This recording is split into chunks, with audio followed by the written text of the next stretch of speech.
Hello दोस्तों। आज के इस इंट्रोडक्शन क्लास में हम लोग पढ़ेंगे what is HTML, why learn HTML, setup the development environment. Okay, what is HTML? HTML stands for hypertext markup language. मतलब HTML का जो मतलब है उसका मतलब है हाइपरटेक्स्ट मार्कअप लैंग्वेज। HTML कोई शब्द नहीं है, ये एक इनिशियल है, तो हम लोग इसे हाइपरटेक्स्ट मार्कअप लैंग्वेज से जानते हैं। It is a standard markup language used for creating web page and applications. ये एक स्टैंडर्ड मार्कअप लैंग्वेज है जिसे हम वेब पेज या फिर वेब एप्लीकेशन डेवलपमेंट करने के लिए इस्तेमाल करते हैं। HTML provide a set of a tag and elements that defines the structure and content of a web page. HTML जो है टैग के माध्यम से elements that defines the structure and content को एक स्ट्रक्चर देने के लिए वेब पेज में टैग्स की इस्तेमाल किया जाता है HTML में। Okay, it is a backbone of every web page and is responsible for defining various elements and their layouts including text, image, links, tables, forums and more. ये backbone of every web page, इसका मतलब ये है कि अगर कोई भी website या फिर एप्लीकेशन बनाना हो, हम लोग HTML से ही शुरुआत कर सकते हैं। HTML को बिना इस्तेमाल किए हम लोग वेबसाइट क्रिएट नहीं कर सकते हैं। मार्कअप लैंग्वेज आपको चाहिए ही चाहिए। तो ये तेरा बैकबोन और it is responsible for various elements. इसके अंदर हम लोग बहुत सारे एलिमेंट्स लेकर आ सकते हैं। मतलब इसके अंदर हम लोग टेक्स्ट डाल सकते हैं, इसके अंदर हम इमेजेस डाल सकते हैं, लिंक्स डाल सकते हैं, टेबल्स आपने देखा होगा जैसे कि एक्सेल शीट रहता है ना, वैसे हम लोग टेबल्स डाल सकते हैं। फॉरम्स हम लोग क्रिएट कर सकते हैं। फॉरम्स मतलब आपने अपने कॉलेज के फॉर्म भरा होगा, तो उसी फॉर्म को हम लोग डिजिटली ऑनलाइन में लेकर आ सकते हैं HTML के माध्यम से। तो इतना है, आगे बढ़ते हैं। इन HTML you use special codes called tags. yes, ये टैग जो है इसको ध्यान पे रखिएगा। टैग हमेशा हम लोग इस्तेमाल करेंगे। ये टैग जो है एक स्पेसिफिक कोड है, ये एक स्पेशल कैरेक्टर है। मतलब ओके, अगर टैग के अंदर लिखोगे तो आप पूरे पेज को कंट्रोल कर पाओगे। अगर टैग के अंदर नहीं लिखोगे तो आप जो टेक्स्ट कंटेंट, जो भी इमेजेस कुछ चीज़ें आप एलिमेंट्स आप डाल सकते हो, कुछ एलिमेंट्स आप नहीं डाल सकते। जैसे कि टेक्स्ट आप ज़रूर डाल सकते हैं विदाउट यूजिंग टैग्स, लेकिन टैग्स को इस्तेमाल करना बहुत बहुत बहुत ज़रूरी है। आप ध्यान पे रखिए इस बात को। Markup okay, different part of the web page. These tags are enclosed in angle brackets. Okay, यहाँ पे दिख रहा है आपको दो ब्रैकेट्स रेड कलर में। मैथमेटिक्स में हम लोग greater than smaller than sign के माध्यम से हम लोग जानते हैं। ये कीबोर्ड में आपको एम जो लेटर है उसके बगल में ही दोनों मिल जाएंगे, greater than smaller than sign. इसको हम एंगल ब्रैकेट्स के नाम से जानते हैं। इनके बीच में हम कुछ कोड डालेंगे। फॉर एग्जाम्पल मैंने यहाँ पे लिखा हुआ है H1 tag, P tag, image tag. Okay, तो इनके माध्यम से हम लोग जो भी चेंजेस या फिर कंटेंट स्ट्रक्चर हम लोग लाना चाहते हैं हमारे वेबसाइट में, तो HTML के माध्यम से इन चीज़ों को इस्तेमाल करके हम लोग उन चेंजेस को ला सकते हैं। एक छोटा सा मैं एक एग्जांपल दिखा दूँ इस बात की। देखिए, अगर मैं यहाँ पे, ये एक वेब ब्राउज़र है, मैंने यहाँ पे एक वेब ब्राउज़र ओपन किया, एक टेक्स्ट एडिटर है, इसके बारे में हम आगे जानेंगे। यहाँ पे मैंने एक पेज बना रखा है HTML index.html के नाम से। ओके, इसका एक्सटेंशन है HTML। ओके, पेज का नाम है इंडेक्स। ओके, तो हेलो वर्ल्ड अगर मैं यहाँ पे लिख दूँ और लाइव सर्वर पे मैं जाकर ओपन विथ लाइव सर्वर कर दूं तो ये ओपन हो जाएगा। ओके, अगर यही चीज़ मैं अगर पी टैग में हेलो वर्ल्ड लिख दूं तो वो भी आ जाएगा ज़रूर। ओके, अगर मैं इसको रिफ्रेश करूं तो आ गया, लेकिन इसमें और इसमें बहुत ज़्यादा फ़र्क है। फ़र्क क्या है मैं बता देता हूँ। हालांकि मैंने यहाँ पे मैं बता दूँ, मैं आपको दिखाने के लिए अपने स्क्रीन की जो साइज़ है उसको मैं बड़ा करके रखा हूँ, 300% बड़ा है। अगर मैं रेगुलर साइज़ पे रखूँगा तो ऐसा दिखेगा। तो ऐसा ना दिखे, आपको कम कन्वीनियंट रहे, इस बात को ध्यान पे रखते हुए मैंने स्क्रीन की जो साइज़ है उसको बड़ा रखा है। ठीक है, तो अगर मैं यहाँ पे जो मैंने विदाउट टैग लिखा हुआ है, मैं इसको कंट्रोल करना चाहूँ तो मैं कंट्रोल नहीं कर पाऊँगा, लेकिन मैं इसको कंट्रोल कर सकता हूँ। जैसे कि मैं अभी बता दूँ, स्टाइल एलिमेंट में डाल देता हूँ यहाँ पे एक छोटा सा फॉन्ट डाल देते हैं, फॉन्ट साइज। अगर मैं इसको 20 पिक्सल कर दूँ और यहाँ पे जाकर रिफ्रेश कर दूँ, देखिए इसका फॉन्ट साइज चेंज हो गया, ये छोटा हो गया और ये बड़ा हो गया। मैं और चाहूँ तो और भी चेंज कर सकता हूँ, मैं 120 कर देता हूँ, देखिए बड़ा हो गया।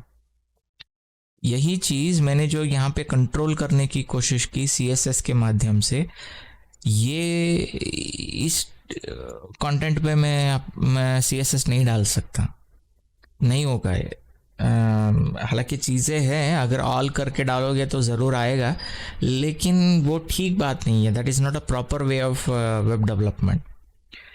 तो हालांकि आपको समझ में आ गया होगा। आगे बढ़ते हैं।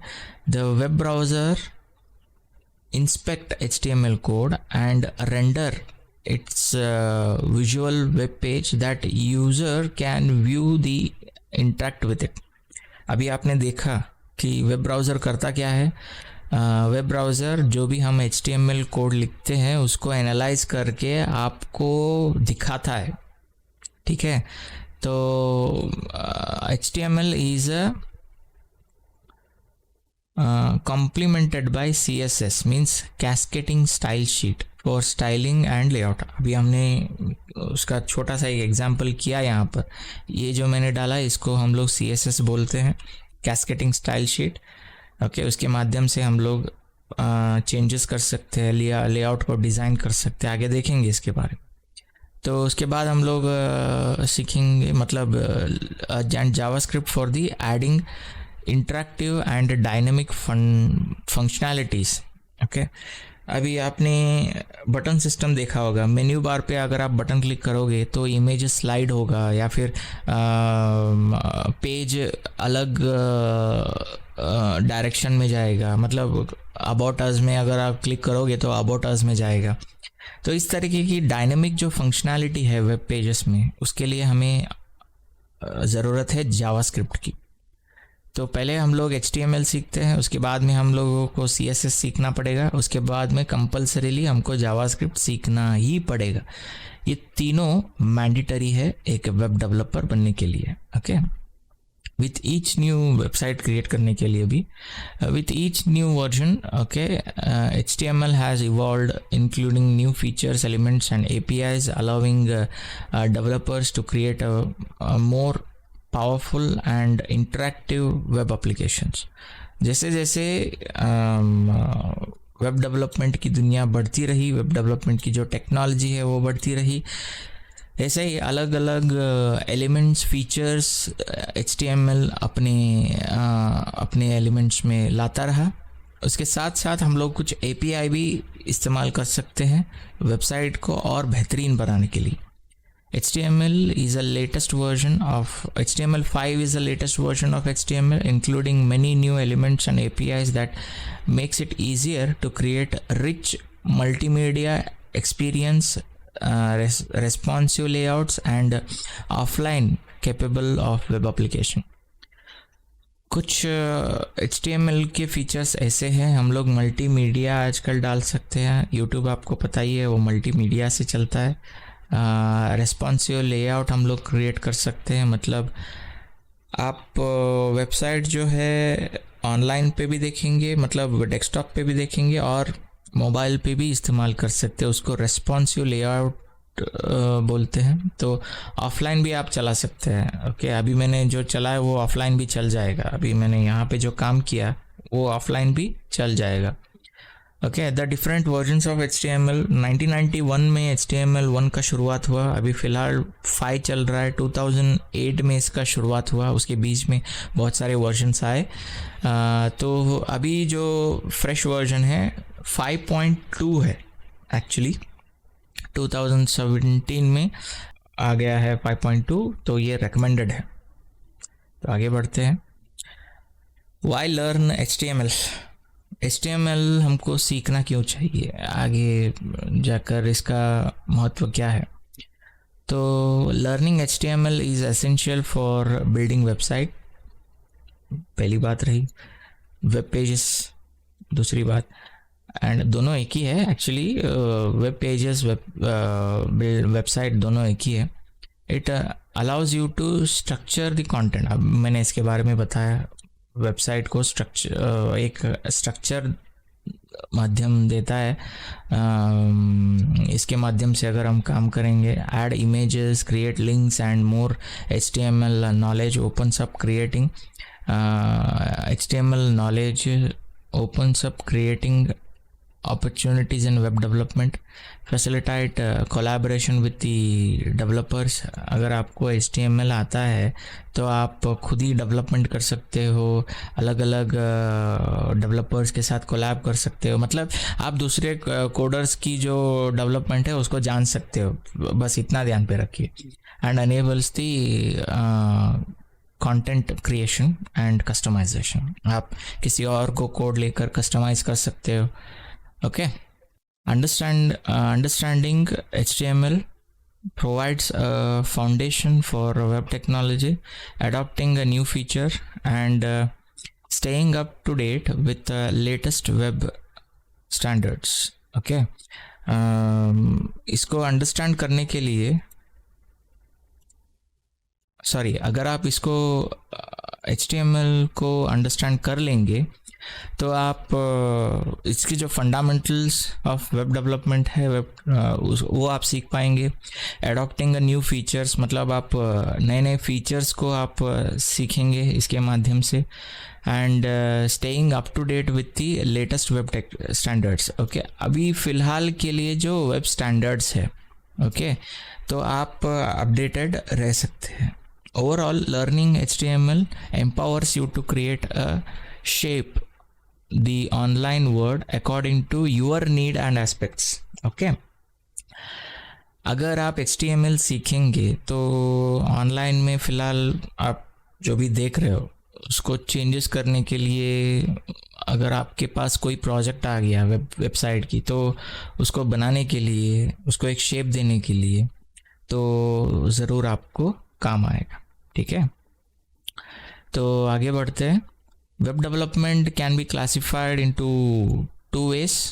One is front-end development, another one is back-end development. Front-end development में हम लोग HTML, मैं अपना पेन चेंज कर दूँ यहाँ पर। फ्रंट-एंड डेवलपमेंट में हम लोग सीखेंगे HTML, CSS और जावास्क्रिप्ट। ये तीनों कंपलसरी लैंग्वेजेस है, आपको आना ही आना है, तभी आप एक फ्रंट एंड डेवलपर कहलाते हैं। आना है मतलब आपको 100% जेन्युइनली आना चाहिए। इसमें HTML, CSS आप आसानी से सीख सकते हो। थोड़ी बहुत CSS सीखने में थोड़ा स्किल का, मतलब इमेजिनेशन का आपको ज़रूरत पड़ेगा। जावास्क्रिप्ट आपको बहुत टाइम लगेगा टू कॉन्कर करने के लिए, आपको बहुत ज़्यादा प्रैक्टिस की ज़रूरत पड़ेगी जावास्क्रिप्ट सीखने की। HTML ऐसा नहीं है, बहुत आसान है, बहुत आसानी से आप सीख पाओगे HTML को, तो ज़रूर ट्राई कीजिएगा।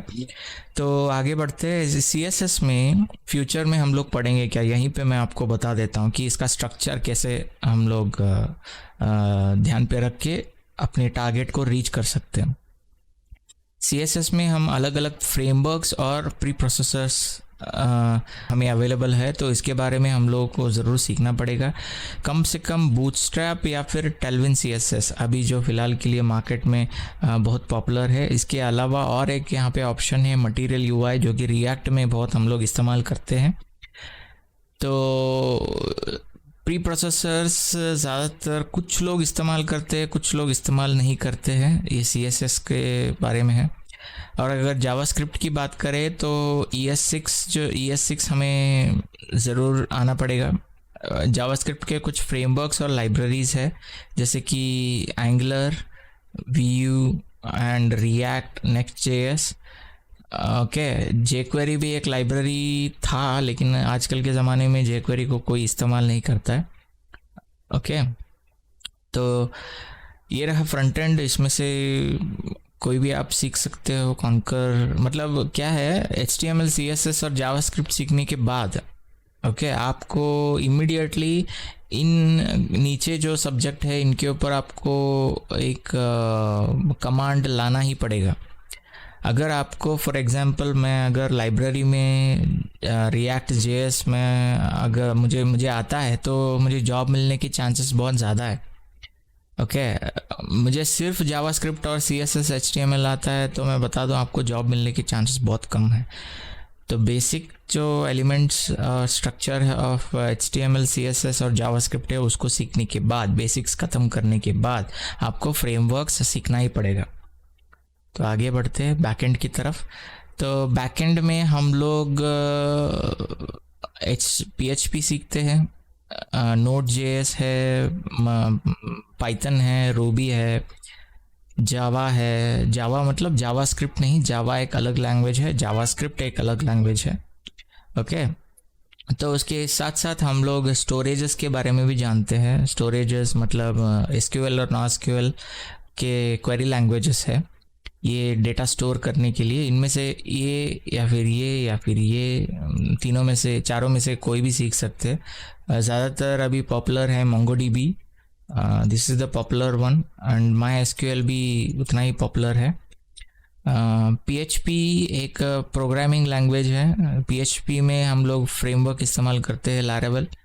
अगर PHP आपको आता है तो Laravel भी आपको आना बहुत ज़रूरी है। Node.js हम लोग, Node.js कोई प्रोग्रामिंग लैंग्वेज नहीं है, ये जावास्क्रिप्ट का एक एनवायरनमेंट है जो कि आप अपने सिस्टम में बैकएंड चला सकते हो नोड पैकेज मैनेजर को इस्तेमाल करके। इसका फ्रेमवर्क है एक्सप्रेस.js से आप बैकएंड डेवलपमेंट कर सकते हो। अगला है पाइथन का फ्रेमवर्क है Django एंड फ्लास्क, दोनों में से कोई भी आप इस्तेमाल करके इसका बैकएंड बना सकते हो। बस इतना इम्पोर्टेंट है। अभी मैं बता दूं कि यहाँ पे हम लोगों ने जो पढ़ा फ्रंट एंड और बैक एंड, फ्रंट एंड क्या है, बैक एंड क्या है, आप अभी फ़िलहाल के लिए उतना सोचिएगा नहीं। आप इतना ध्यान रखिएगा कि HTML एक बेसिक है, बस इतना ही मैं आपको बताने की कोशिश कर रहा था। वेब डेवलपमेंट की जो जर्नी है वो बहुत बड़ी है। आपको फ़िलहाल के लिए HTML जितना जानना है उतना जान लेना बहुत इम्पॉर्टेंट है। ओके, तो आगे बढ़ते हैं। HTML बेसिकली किस तरीके से हम लोगों को देखना पड़ेगा, मैं आपको यहाँ पे एक एग्जांपल बता दूँ।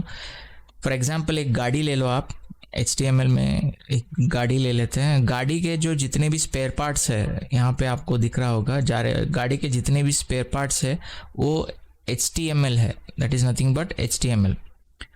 अभी वो उसी गाड़ी को अगर आप रंग डालेंगे और कुछ अलग अलग डिज़ाइनर एलिमेंट्स अगर आप डाल देंगे तो that is nothing but CSS। Okay, अगर गाड़ी तो बन गई, लुक भी है, तो आगे जाने के लिए इंजन तो चाहिए ना, तो उस इंजन का जो काम करता है वो जावास्क्रिप्ट है। बस आप इतना ध्यान पे रखिए, 3 कंसेप्ट जो मैंने बताया इतना आप ध्यान रखिएगा। वेब डेवलपमेंट की जो बेसलाइन है वो इतना ही है। ओके, तो आगे बढ़ते हैं। सेटअप, ओके, वेब डेवलपमेंट की सेटअप के बारे में, एनवायरनमेंट के बारे में थोड़ा जान लेते हैं। अब किसके लिए आपको एक PC या फिर लैपटॉप चाहिए, एक वेब ब्राउज़र उसके अंदर चाहिए, कौन सा भी यूज़ कर लो, मैं अलग अलग वेब ब्राउज़र मैं आपको बता देता हूँ। एक टेक्स्ट एडिटर चाहिए, ये भी मैं अलग अलग बता देता हूँ आपको। तो आ गए हम लोग हमारे स्क्रीन पर। मैं गूगल क्रोम इस्तेमाल करता हूँ। अगर आप यहाँ पर देखेंगे, हाँ, अगर यहाँ पे आप लोग देखोगे तो आपको अलग अलग ब्राउज़र्स यहाँ पे मिलेंगे, जैसे कि गूगल क्रोम है, फायरफॉक्स है, ओके। माइक्रोसॉफ्ट एज आपके पीसी में ही मिल जाएगा अगर आप विंडोज़ पीसी इस्तेमाल कर रहे हैं तो। सफारी एप्पल में मिलेगा अगर आप एप्पल एनवायरनमेंट इस्तेमाल कर रहे हैं तो। ओपेरा बहुत ही बकवास है। इनमें से आप कोई भी इस्तेमाल कीजिए, मैं रेकमेंड करूँगा कि आप गूगल क्रोम इस्तेमाल करें या फिर माइक्रोसॉफ्ट एज इस्तेमाल करें। दोनों V8 इंजन पे ही चलता है। या फिर आप फायरफॉक्स इस्तेमाल कर सकते हैं। अगर आप एप्पल का यूज़ कर रहे हैं तो आप सफारी इस्तेमाल कर सकते हैं। तो आगे बढ़कर अगर हम अलग अलग टेक्स्ट एडिटर के बारे में अगर हम लोग जानने की कोशिश करें तो हमारे पास है atom, सबलाइन, node JS, okay, brackets. और इसके साथ साथ यहाँ पे लिस्ट पे नहीं आ गया, पता नहीं क्यों, VS कोड को हम लोग इस्तेमाल करेंगे। यहाँ पे डायरेक्टली आप डाउनलोड करेंगे, जो भी ऑप्शन है चेक कीजिए और इंस्टॉल कीजिए, बस। बहुत ही आसान है इंस्टॉल करने की। तो चलिए एक पेज क्रिएट कर ही लेते हैं अभी। तो यहाँ पे मैं अपने डेस्कटॉप पे वापस आ गया और यहाँ पे मैं एक न्यू फोल्डर क्रिएट करके उसे नाम देता हूँ HTML5 और उसे ओपन करके यहाँ पे शो मोर या फिर ओपन विथ VS कोड, मैं ऐसे भी कर सकता हूँ। या फिर अगर आप VS कोड डायरेक्टली अपने स्टार्ट बटन से ओपन करोगे तो ये कुछ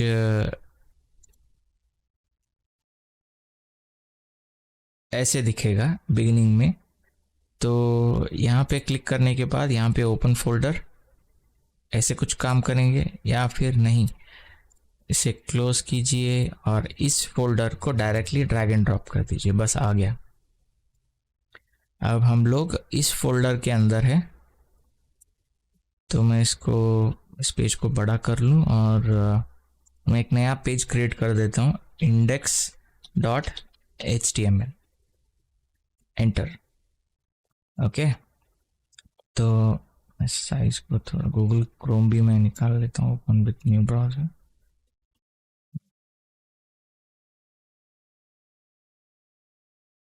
ओके, अभी आजू बाजू आ गए। अभी स्टार्टिंग में कुछ लिखने से पहले हम लोग डॉक टाइप लिख लेते हैं। देखिए मैं सेलेक्ट करते ही आ गया डॉक टाइप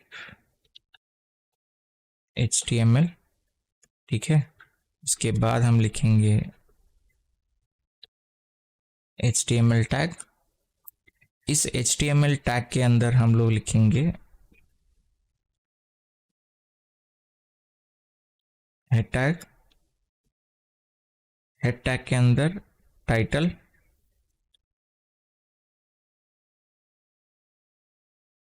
टाइटल में हम लोग देंगे HTML। मैं बताता हूँ ये टाइटल क्या है, कहाँ पे आएगा सब कुछ, HTML। उसके बाद हम लोग ये बिल्कुल नीचे, हेड के बिल्कुल नीचे हम लोग लिखेंगे बॉडी। इस बॉडी के अंदर हम लोग एक H1 टैग देकर हेलो वर्ल्ड, बस हो गया। अभी इसको ओपन विथ VS कोड कर लेता हूँ, बस। अब देखिए ये जो डॉक्यूमेंट टाइप ऑफ HTML जो है ये वेब ब्राउज़र को बताता है कि ये दोनों एक्चुअली करते क्या है। ये वेब ब्राउज़र को बताता है कि ये एक्चुअली है क्या, ओके। ये डॉक्यूमेंट है क्या, ये डॉक्यूमेंट HTML पेज है तो ये वेब ब्राउज़र रीड कर लेगा, ठीक है। उसके बाद में आता है हेडर टैग। हेडर टैग के अंदर हम लोग अलग अलग मेटा टैग्स वो वगैरह वगैरह चीज़ें डालते हैं। अभी मैं दिखाऊंगा उसके अंदर क्या क्या चीज़ें आते हैं, वो सभी हम लोग फ्यूचर में ज़रूर पढ़ेंगे एडवांस HTML में। लेकिन फ़िलहाल के लिए आप टाइटल के बारे में जान लीजिए। टाइटल एक्चुअली क्या है, यहाँ पे जो टैग पे आपको दिख रहा है HTML, जो भी आप टाइटल पे लिखेंगे हेडर सेक्शन में, तो वो सभी यहाँ अगर मैं यहाँ पे बोबो लिख दूँ तो यहाँ पे भी बोबो आ जाएगा। ठीक है, तो आप जो भी टाइटल के अंदर हेडर सेक्शन में लिखोगे तो वो यहाँ पे आ जाता है। ओके, ये रहा बॉडी सेक्शन। तो बॉडी सेक्शन में जो भी आप लिखोगे तो वो नीचे ब्राउज़र में दिखाई देता है। अगर मैं यहाँ पे और एक पी सेक्शन डालकर लॉरियम 30 कर दूं, ओके, और इसे सेव कर दूं, तो देखिए ये आ गया यहाँ पे। ठीक है, तो इतना ही है इंट्रोडक्शन ऑफ HTML। और एक बात यहाँ पे, अगर मैं इसको डालना चाहूँ तो VS कोड के अंदर एक शॉर्ट की है शिफ्ट और 1 जो बटन है, ये जो बटन है यहाँ पे क्लिक करते ही एंटर दबा दीजिए, तो मैंने जो लिखा था अभी हेडर टैग एलिमेंट वो सभी वापस आ गया। तो अगर मैं इसे रिफ्रेश करूँ,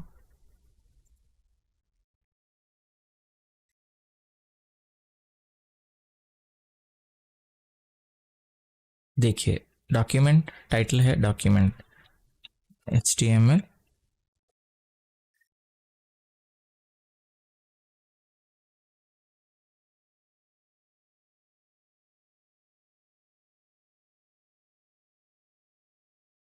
बस। तो आज के क्लास में इतना ही, मिलते हैं अगले क्लास में। Thank you.